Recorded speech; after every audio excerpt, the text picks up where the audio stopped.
Thanks for coming on, Fay. Lovely to see you. It's not as if we don't see each other every other week. We've been very good bestest friends. Yeah, that's really nice as well. I think there's a few of us that have kept... Yep. How many out of the 22 people are you still friends with? I would think about 5 or 6. Right, now let's list them as your favourite. So, Favourite. at number 1, Just what who's she there? knows. Well, Kieran's here, so he better be top of the list. She's so polite.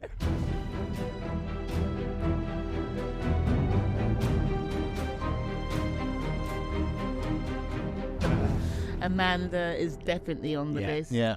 Theo is definitely on the list. We have my mate Will. He's on the list as well. Yeah. I don't know if you know Will. I do know Will. Well, I know him from the show. Yeah, he's I on know the Will. list. But you said that like, ooh. Yeah, because he's a traitor, you see. And Right. I know he's a traitor, but he was a faithful as well. Yeah.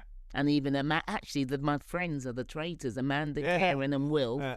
And then you got Theo. Yeah. Who else have we got on the list? Obviously, if I see Hannah, it's like I've seen her all the time. She's never different. Maddie and I keep in touch on Instagram. So again, I'm sure if I saw Maddie in the next couple of days, it'd be again like we've seen each other for, for good times. Yeah. Yeah, and I think most of us are very friendly. I think there's a few of us that have kept in touch more than others. Yeah, I think we naturally gravitated towards people. I mean, Fay's met my kids, met my wife. We've had many nights out together. We're with the same agent. So, yeah, me and Fay see each other all the time. So I think a lot of us... And it's funny because me and Fay actually on the show really didn't have much to do with each other. Nothing. That's true. And Fay, interesting Traitors fact point was Fay was the only one that ever mentioned my name as she left the show. My name never got mentioned at the round table, in the interviews, in general discussions. Fay was the only one that mentioned my name as she left. You weren't a traitor at that. I weren't a traitor at the time, but I think I was homing in on her, she was homing in on me. We picked up the vibe from each other. We were both looking at each other. That's really weird. Yeah, it was. When you look back, you were both wrong. Absolutely. Well, unless she's got a sixth sense, I had a premonition. That's the difference. And Kieran sat next to me on the round table when he returned. Yeah. So when he returned, because you didn't do a round table before, did you? No, it's number 5 when I come back in. You took Ivan's spot because I was sitting next to Ivan on the round table, and Kieran came and sat right next to me. Yeah, I remember it. Traitor. Yeah, that's when I thought traitor. Yeah. Oh, I've got that traitory face. Everyone thinks he's got a traitory face. Yeah. You're not smiling more, mate. I know. I've got that. Yeah, I've got that face. But yeah, we've been lucky enough to be very close friends after the show. I'm very proud to call her a good friend of mine. Yeah, and we're the originals. So yeah, it's been great. It's been a great couple of years after the show, and it's not really stopped, has it, Fay? We've got lots of stuff going on. Yeah, we've got and like I said, we're with Starbucks on PR. Yeah. And they're amazing, and because of that, we get to see each other more than maybe we should. Yeah. Coming out of season 1, did you follow season 2? Oh, 100%. Yeah, because I was the BBC correspondent for Radio East. Yeah, okay. So that meant that I was sort of debriefing with them after every show. Okay. And I'm hoping that continues for season 3. Yeah. So, yeah, that was really good. I had to watch it. I had to pay attention because I knew that all the questions would be... What was it like watching it as a ex-caster? Fantastic. Absolutely. It was better watching it as a fan than being in it. Yeah. It was different for us. It was... I remember I had real anxiety watching it back, season 1. Not good and bad, but as a viewer, we've had some of season 2 contestants on, and as a viewer, it was enjoyable. It was lovely. It was weird watching people go into the castle. Obviously, we were the original ones, but going in, I was like, I remember watching them go into the first breakfast fete, and then I remember the smell of the wood they used to have burning there. The smell of the breakfast room had such a unique smell. It brought back. I could see it, but I could smell it again. It was weird, but it was good to watch it. And when people sat in this position that you sat in, you're like, get out of my chair. You were thinking, actually, I sat there. And in the library room, it was just a very, very it was a strange experience, but it was enjoyable because you didn't have the anxiety. Like Kieran said, we didn't know how they were going to edit the show. Yeah. We knew what had gone on and we knew how far we'd got.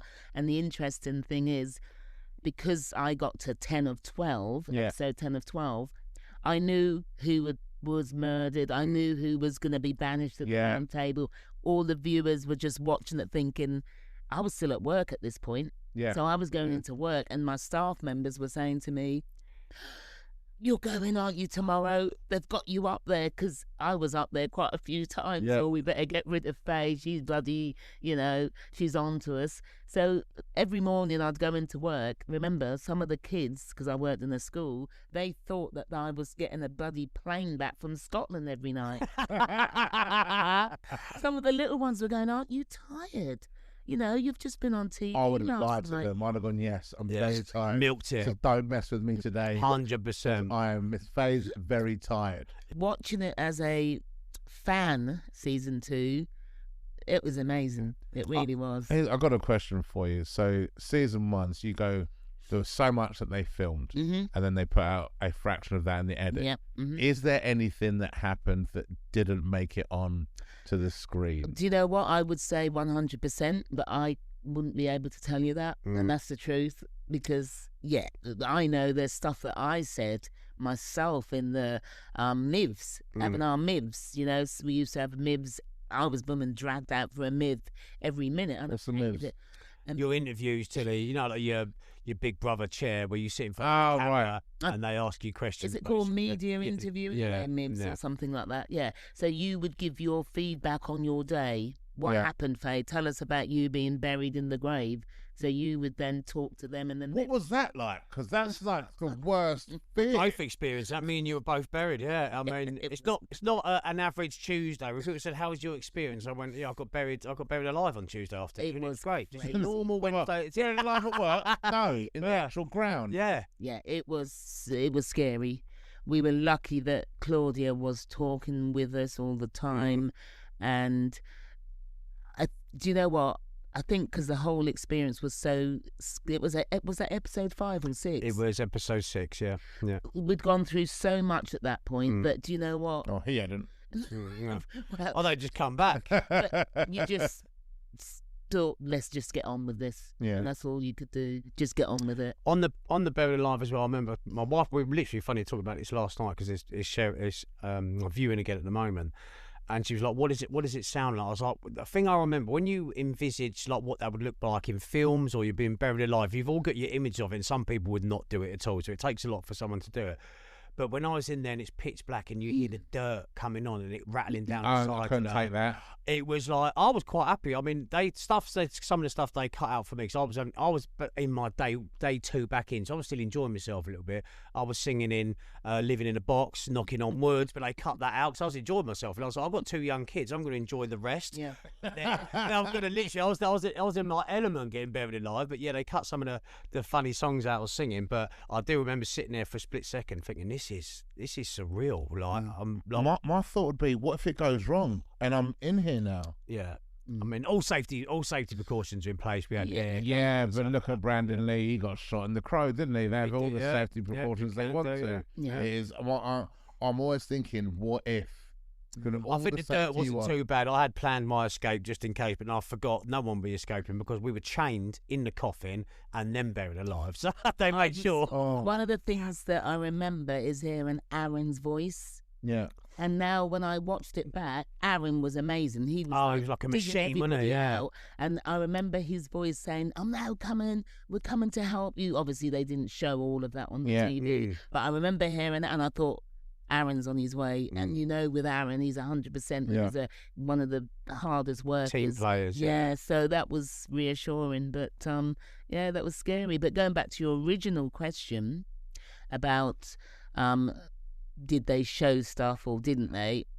We can both say there was lots of stuff that was said off camera, or on camera even, and they just choose the best bits or the bits that they feel the public want to see. There would be a show and I'm talking about a whole, they would probably get a good hour to hour and a half film out of their offcuts because there are so much more. There's so much more. Watch that. Kieran, that was 3 weeks. Oh no, it was literally they were in the cutting room. There would be gold stuff in there. Gold, definitely, yeah. And particularly in the MIV room. Yeah. What I'd like to see is a show in the MIV room. Yeah. Just the MIVs. Yeah. What are people saying about other people? Yeah. Because that you could disclose anything. Yeah. So you could say, I really don't like Kieran because do you know what? He really me off today. I feel like she actually said that. It was the first bit they cut. So. But that's true. That would be this program. Yeah. Oh, I would definitely watch that. Yeah. What would you say, Fay, for yourself? And I know you get asked this a million times. All the memories you've got, and there is, as a contestant myself, obviously loads and loads of memories. What would be your best memory, and what would be your worst memory from the show? Well, let's go with the best. Winning that shield. Yes. That barrel challenge was my favourite. Yeah. The barrel challenge, I think it was episode seven. Beg your pardon, yeah. And honestly and truly, we all worked as a team. That was one of the hardest challenges of all of the shows. Yeah. We were saying, it was grueling. We were saying no, and I was saying it with another contestant earlier. No, the footage of that doesn't show the sheer. The slope of that hill. I mean, when you see the castle in the background, and when we're going up the hill, you can see how far we've come from the castle wall to the top of the hill. Remember, we were sitting in the castle. We could see that hill, couldn't we? It was rough. It was grueling. To be honest, it looked pretty easy from the view. I was like, they need to get bigger barrels. These lot are weak. Oh my God. And when, at the end, Claudia said now to the group, you need to choose the people that you feel have worked the hardest or should go in.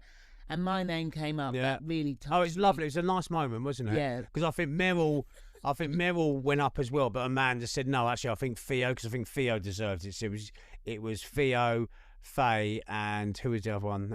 It was three of us. Yeah, there was three of us. Yeah. That deserved the shields. I was like, no, because and let's be honest, when we were doing the barrel challenge, there was people working harder than other people. So there was some people taking That's the going to be the piss. case in everything. So going in the armory, because the armory's where all the guns and all the shields and all the armor. Well, honestly, opening that box, I couldn't believe it because you knew, and this was like episode.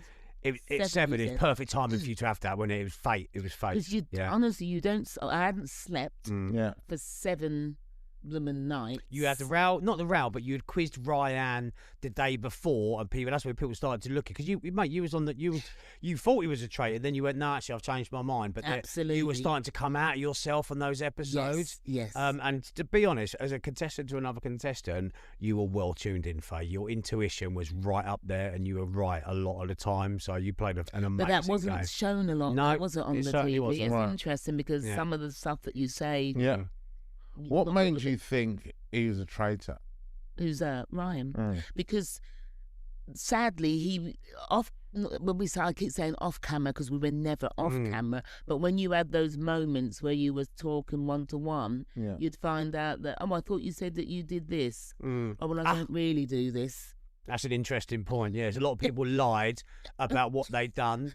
I don't know if we've spoke about that before. A lot of people lied. Obviously, we know Maddie with the acting, but a lot of people lied about their profession. Yeah. Fay was exactly who she was. I was exactly who she was. Some people came in on a lie and they were faithfuls. Yeah. So straight away, someone like Fay's going to sniff it out. Ryan never said he was a trained as a lawyer. Yeah. Well, to me, that's a key. He was saying that he was working for a charity company or something. Yeah.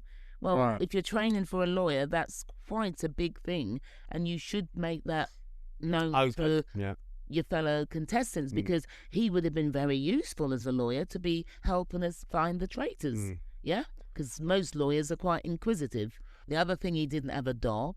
Because at the beginning, my thought is the smallest things that someone does will make you think they might be a traitor. Right. But so someone leaving out and because he's training as a lawyer, so he's not a lawyer yet. But I get he's training. Yeah. But carrying around a dog. Hang on, Fay's just tapped into absolute gold here. So let's recap this a little bit as well and tell you the dog story. So everyone came in with their false pretense of what there was. Ryan had a little photo of a dog that he used to carry around with him. His lucky charm, his dog. You're going to love this. Absolutely love it. Carried it around, good luck charm. There's a couple of times when he'd lost it. Poor Aaron went looking around the whole castle for it for about an hour. Found this cut out of the dog. Took it back to him. He's like, when we got buried alive that day, this was the best scene. And this is the only thing where you can see the photo of the dog in his hand at the one scene, episode 6, 21 minutes in. You can see a photo of the hand. You can see the little photo in his hand. And it was one of the best moments. And Hannah and Will love this as well. And they were saying, like Claudia said, like, he said he didn't want to be buried alive. He had a fear of it. Fay had a genuine fear, I saw the fear in her face. I think some people were playing up, but Fay had a real issue with it, issue with it. So Claudia said, like, what would your dog say now if he could see you now? And he's like, oh, he'd wish me good luck and stuff like that. But then me, Hannah, and a few of us off camera saying, when Claudia said that, what would your dog say? She'd be like, the fuck are you?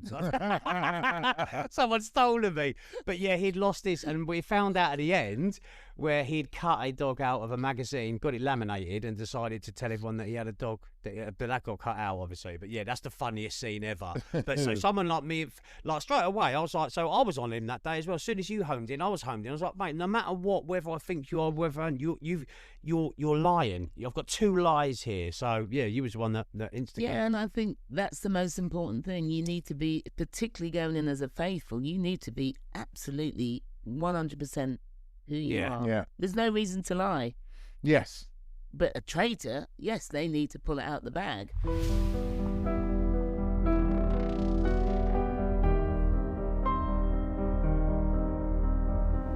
Fay was the first person that was sceptical, Yeah, 100. Because you think, what have they been doing? Have they been watching us? Yeah. Because, they could have been in a secret room somewhere looking at we don't know. And we didn't know. And I still don't know. The dilemma we had when we were in isolation, me and Amos, and this is another funny story that I've not told before. When they brought us back to give us our envelopes of who we were going to be, when we finally said we're gonna bring you back to the castle, you're gonna play the game. We were both brought separately to the castle, both taken into the MIVs, both given an envelope, both revealed what we are. Me and Amos come out of the castle separate times, got into the same car, and it's the first time that me and Amos had eerie silence between ourselves. Because you didn't know whether you were faithful. Think of the psychological behind it, basically. So I've gone in there, I've opened my envelope, I'm a faithful. I'm thinking, my best mate, the person I've gone through this trauma with, they're not going to bring. He's going to be a traitor, and obviously he is thinking exactly the same as me. So when we got into the car, we obviously drove to a location and we didn't say anything for like half hour, and that's me and Amos and didn't stop talking.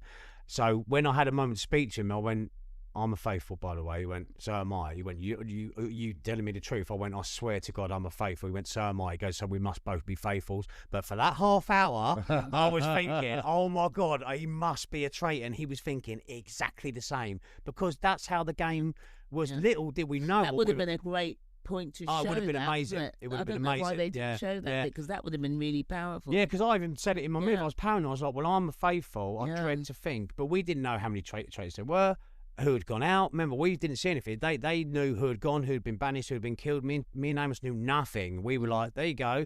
Have fun, boys. Enjoy yourself. So, Fay, big question we ask most people as well, and that I've been asked quite a few times, obviously. If there was an All-Stars, would you do it? Who would you like to play with? Who would you like to play against? Gosh, that's a great question, isn't it? Well, yes, at first, of course, I'd want to be in an All-Star. And it's difficult at the moment because we've only had 2 seasons. So where would you get? Are you talking about Australia, Canada, New Zealand, US? You could pick all of them. UK or if you wanted to line up a dream if the team, who would you like to go and battle against or work with? Do you know what? I'd be happy to just be in the All-Star team. And there's no one really that I can't think offhand. Would you like a mix of season 1 and season 2? A mix, yeah. I'd like a mix. I think so. Yeah, a mix. And you see, I don't think you can have... I said this to someone, it'd be difficult to have an all-star traitor team. Yeah. You'd have to be all traitors. Traitors are all faithfuls. We You said couldn't this mix it is up because people if be Will targets. came in, I'd say you're a traitor whether you're not a traitor. Yeah. See you later, Will. I'm voting you out on the Yeah. first round table. Yeah.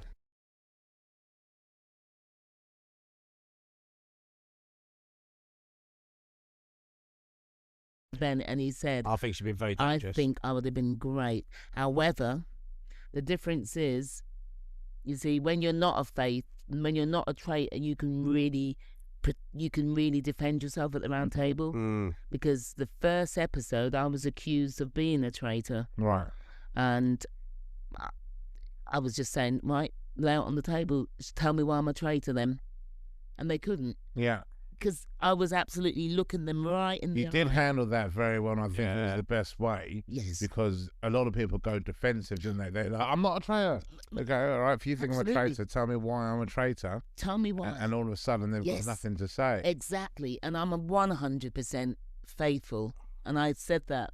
So I think being a traitor Yeah. is very hard. Well, how does it feel being... So forget being a traitor. How does it feel when people think you're a traitor? Oh, yeah, that's not a nice feeling. The round table, Especially on episode 1. that was episode 1. You haven't done anything. Well, I've had a couple of people, you see, you don't know what's going on behind the scenes, remember? Yeah. So there was one particular person that was already saying that I was disingenuous after 30 seconds of seeing them. Old Aisha, isn't it? Yeah. But I don't Yeah. say names. Yeah, I do. I love it.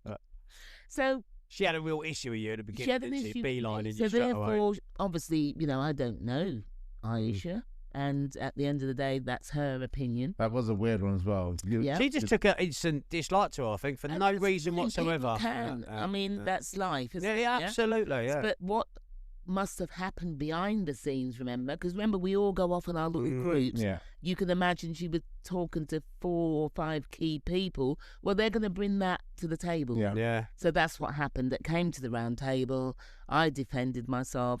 My name never came up again. No. However, in the murder situation, I was always on the screen. Yeah. Ooh, what about Fay? She's on the radar. Because they knew that I was probably a threat, Yeah. and I was working it out, which we'll get to later on. I'll tell you why I got murdered, and I know why I got murdered. Do you want me to tell you that? Yeah. No. Let's go. This is the one. Right, so obviously throughout the whole of the series, I had a big A3 piece of paper in my lodgings. Right. Every night I would go down and write down who voted for who at the round table, because you weren't allowed pen and paper at the round It's table. banned. So I had to remember who voted for who. I've got a terrible memory. I'd just struggled to remember who I voted for. No, you have to. This is really key. And on the round table, what I did, everybody sat in their places. So my dad, straight opposite there, Amanda, because she was diagonal to me, and I had all the names all the way round. Meryl and Aaron and Will and was over that side. Hannah was over that side. I mean, originally in between was what's her name? The blonde lady. Alex.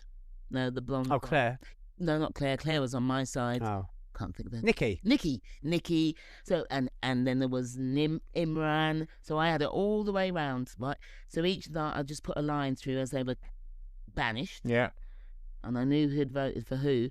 And my mistake was, I remember it, episode 9. Theo had just been banished at the round table, crying, upset because he knew he was a faithful. Banished by his bestie, Amanda. Yeah.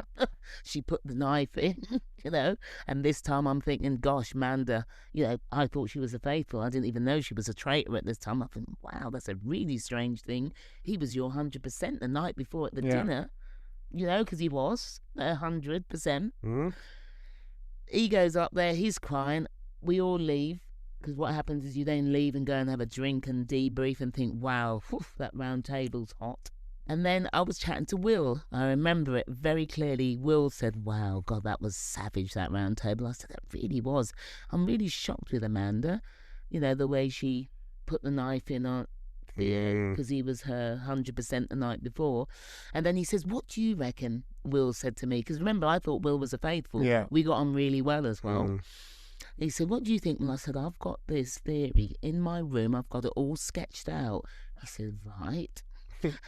And I said to him, where I'm sitting, and I showed him, the traitors are all over your side, which was Amanda and him. Yeah, Liz was on. She'd already gone by then. Yeah. She was that side. Absolutely, of me. Yeah. And he said, right. So I said, there ain't a lot of people left there. You knew that's mad. Yeah. So I was gone. Yeah. But little did I know, because I went to the lodgings in the morning.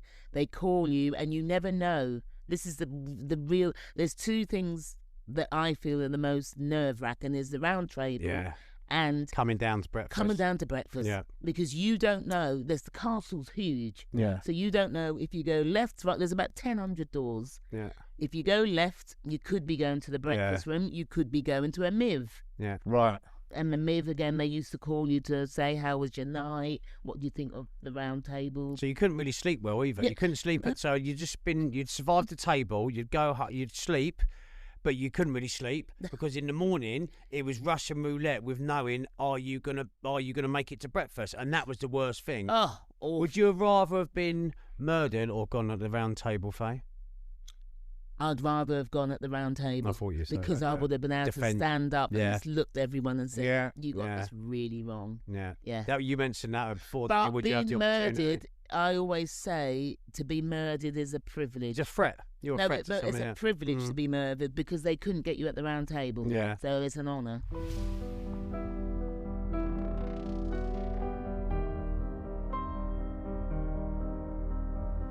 I said very early, there's a matriarch. There is someone leading. There is someone. There's the boss, the matriarch. And I looked at Andrea, I looked at Amanda, and I looked at Fay, and those are my three biggest radars that I looked at. Fay, I sort of was back and forth with. Andrea was a real possibility for me. It was closer between Andrea and Amanda than it was Fay. Fay was the third option. But Amanda and Andrea, because they're ones you'd think I'd least expect, but also the life experiences. All three women have got a cool, calm, collective head, been around the block, could control the younger group. So I was bang on the money of the matriarch. There had to be a natural leader. So until you went in the turret yourself and saw, was Amanda there? No, I got Amanda out, didn't I? So we got Amanda out that day. So that was the same night when we got Amanda out. I was on a massive high. Yeah. And I was the last one. So we zoned in. Obviously, Amanda sort of sensed it that day. We knew we had enough numbers, and it was a calculated risk. And we'd done the laser challenge that day. And my main focus for the day was just, I'm going to Hawkeye Amanda all day. And as the day went on, I was more and more confident of taking. Because I've gone that breakfast. Yeah, gone that breakfast. Well, so the cliche is, the second Fay went, I'd made my mind up on Andrea. It ultimately the laser was on Amanda. Yeah. So that day, I spent all day watching her. When we were lucky enough to catch her out, we had the numbers of the votes. Everyone left for their lodgings, and I was the last. I was going, this is hanging on a little bit. I thought, what's going on here? I'd been there for about 20 minutes after the last person had left, and I was like, okay. They said there was something holding stuff up. So I was like, okay, fine. Then I went to walk out, and they went, no, follow me, Kieran. So I was like, I thought I'd been murdered because I didn't know what was going on. I don't know what was. Because sometimes there's a kiss of death, which is done live. So I walked the other way into the castle, and then they walked me into the MIV, and on the MIV was the envelope. So when I see an envelope, I was like, at least I've got Amanda. I'm going. At least I'm going out on a high. Open the envelope, and there was the news of the ultimatum. Yeah. So watching as a viewer. Mm-hmm. When you know the answer, and you can see, because there was times where it's like you can see you're nearly there, and it's like, please get it over, because you want them to be cool. Yeah, that's the thing. You want them to be cool. That's a very strange thing, isn't it? Because most people want the villains to get away with it when you watch a film. You do, especially growing up. You think, I hope they get away with this. Yeah. But this is the opposite. Yeah, you really want to catch them because we've already caught them. Yes. We want you to catch them. Yes. Even when it's also the whole concept between, like with them, you know that they're lying to these people. Yes. With a smile on their face. Yes. And I found that quite hard to watch sometimes. Oh, really? The levels. Yeah. Really? I think, because we all know it's a game. And I'm happy with it being a game, but there's parts of it where I go, you can take a game too far. Yeah. Mm-hmm. And sometimes I think, has that person taken the game too far? So, and I think those would be my tells, would be if I'm watching someone, what are you promising me? What are you saying? Because I think do you remember at school when someone would say, oh, did you do this? You go, no. And you go, swear on your mum's life. Yeah, no, yeah. And that's the thing that made you think, never do. Because even though nothing's going to happen. You just don't. There's that part of your brain that goes, imagine if. Yeah. Like something's. It's like when you as you grow up and you want to be late to work or you're on a sick day. Someone goes, just say the kid's ill. You go, I can't do it. No, I can't put that into the world and say, oh, my kid's sick because I mean. I will say that when my kids have been sick, I'm like, I can't make kids happy. It's genuine. Kids are real now. Yes. But so there's some parts where you watch stuff and you go, for me, across the line there, I know it's a game, but... And I think you've hit the nail on the head. The viewers have already caught the traitors and know who the traitors are. It's a bit like my favourite programme growing up was Columbo. Yeah. Because... Just one more question. When is he left it? Yeah, I love that. It's about you've seen exactly how the murders happened. You know that it's John over there that's done it. So season 3 is upon us very, very shortly, really Faye. Are you excited? I'm very excited. Yeah. The first thing is the cast. Yeah. That's the first thing you look for and you think, who's going to be the traitors? Yeah. Because... they show the cast, but who is Claudia going to pick to be the traitors and why does she pick them? I bet they're really excited. She picks them at random. We don't know that. Well, I don't know that. You might know that. Well, from what I understand it is, she's given carte blanche to select the traitors. I mean, I would have thought psychological profile. I think everyone gets psychological profiles. Well, she would have read all about us anyway. And I would have thought anyone with common sense would say, there is people that would like to play it. Yeah. There's people that could play it. There's people that will smash it. So when you come into the show, do they give you that psychological profile? Do they have that conversation with you? We have various tests, we've all had. We all have the full psychiatric call. Obviously, it's a game of twists and turns. You want to make sure you got some normal, but normal. I don't say anyone's normal that goes on the show. I think everyone's got their own unique characteristics. And traits, but they were obviously the vetting in any TV show now will be at the highest level possible. But I mean, I've done it for interviewing people or personality types. When you start a new job, they need to know your personality types because different people. And I was super happy being a faithful because of the job that I did. I was head of welfare in a school with children with social and emotional mental health needs. So, to be honest, to portray a traitor wouldn't have been good for me. That's why you were so good, Faye, because I think you say you played a traitor, but I think you'd have been your strengths it's a faith of catching people. Your intuition is what set you apart. And I think I would have been now that I'm not working with children with social emotional mental health. God, I'd go for it. A traitor now. I mean, it's got to be easier being a traitor because all you've got to do is just protect yourself. Because you're in the know. Absolutely. So what's life like for you now after Traitors? Busy, very busy. A part of 4 different organisations and 3 charities and 1 other sort of organisation which is a social and emotional mental health in Birmingham called Elements Children in Care. So I sit on their sort of board as a friendly member. NSPCC campaigner. Ripple Suicide Prevention. I'm an ambassador.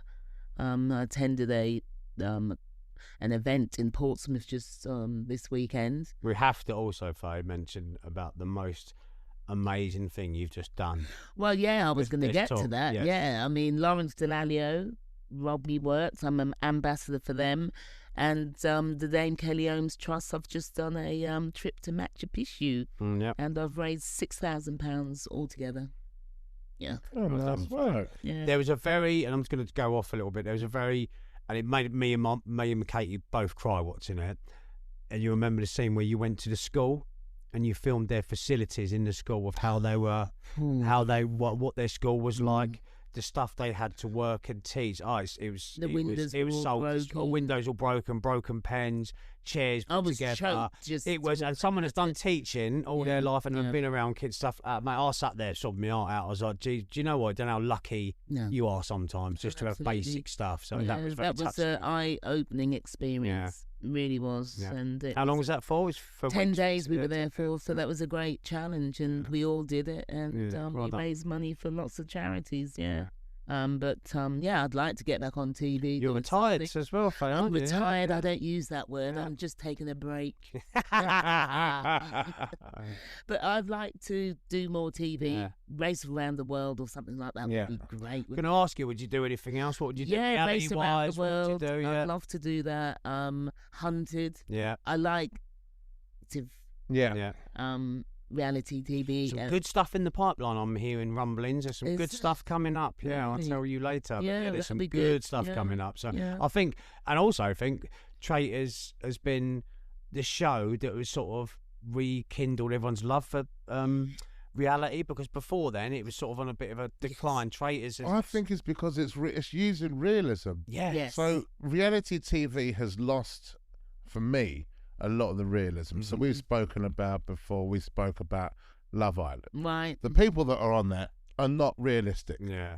Because they could go and find a partner down the local park. Yeah. It's things like that. Even we spoke about Married at First Sight, and there was another one, Love is Blind, things like that. Yeah. And I watched some of these shows, and the people that are on it, like there was one of them, this girl said, I just don't think I'll ever find love any other way. I was like, you're 22. I know. Like, you haven't gone out. You haven't done anything. Mate, dating for when I was growing up was very different. Didn't have social media or like a choice of thing. You have to take people out, date, wine and dine them. The most stunning people with the most perfect bodies. Yeah. And it just doesn't, it didn't seem, there's a lot of this that isn't relatable, and it was just to the extreme. Yeah. Whereas with Traitors, there was a really nice blend of everyone. Yeah, very diverse. Yeah, but it was so diverse, you stopped looking for diversity. Yeah. Perfect. That was the nice thing about it. Yeah. It was just normal. Yes. And it was nice to watch because you it was like you took away, you weren't judging people by their looks anymore. Mm-hmm. It was personality. And so it's only afterwards you sort of like look a bit deeper. But watching the show, I've not had that feeling with any other show. Like I can't watch any other show. You really, again, Emmanuel, you've just said that. I got out of Finchley Station. This is the truth, honestly. This lad, Leon, his name is, into tech and computers, stopped me, said, "You're Fay from the Traitors." I said, "Yes, I am." We had a chat for 10 minutes. Love. This is Scotland's Trip. He's just followed me on Instagram. Is that why you were late? No, never late. She's never late. Trust me. We were late. But he said to me, "I love the Traitors." He knew all about it. He said, "You were one of my favourites." I said, "Yeah, they all say that when you chat to them." Yeah. But he was loved it. And do you know what? He said, reality TV, I can't wait for series 3. Yeah. He said, that's an incredible show. He has applied to go on it.